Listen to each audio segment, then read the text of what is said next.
आज मी मिक्स डाळीचे सांडगे बनवत आहे। तर त्यासाठी बघा मटकीची डाळ आणि हरभऱ्याची डाळ एकत्र भिजत घातली होती। तर 4-5 तासासाठी भिजत घातली। त्यानंतर बघा असं पाट्यावरती ना वाटून घेतलं तर डाळ छानपैकी भिजली होती। पण आता या ठिकाणी काय झाले बघा, आपलं शूटिंग करायला कोणच नाहीये, तर मीच एका हाताने कॅमेरा धरून शूटिंग करते।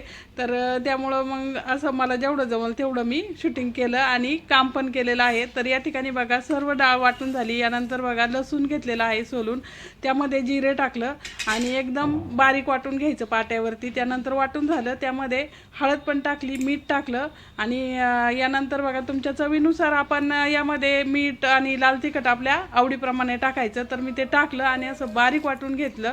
तर बारीक छान अशी पेस्ट झाली आणि नंतर आपण ती डाळ आणि ते वाटून घेतलं होतं त्यामध्ये हे टाकून घेतलं आणि चांगलं मिक्स केलं। मिक्स केल्यानंतर बारीक अशी कोथिंबीर कापून घेतली, ती सुद्धा त्यावरती टाकून दिली। तर आपण ही डाळ मिक्सरला वाटली तर एवढी चव लागत नाही, तर पाट्यावर वाटली तर खूप छान सांडगे होतात। बघा या ठिकाणी मी सांडगे करण्यास सुरुवात केली। तर एक असं मोठं झाकणी घेतली, त्यावरती असे बारीक बारीक छान सांडगे तोडून घेतले आणि यानंतर बघा नंतर उन्हाला वाळत घातले। तर हे सांडगे आपण सावलीमध्ये बसून तोडले, नंतर उन्हाला वाळत घातले।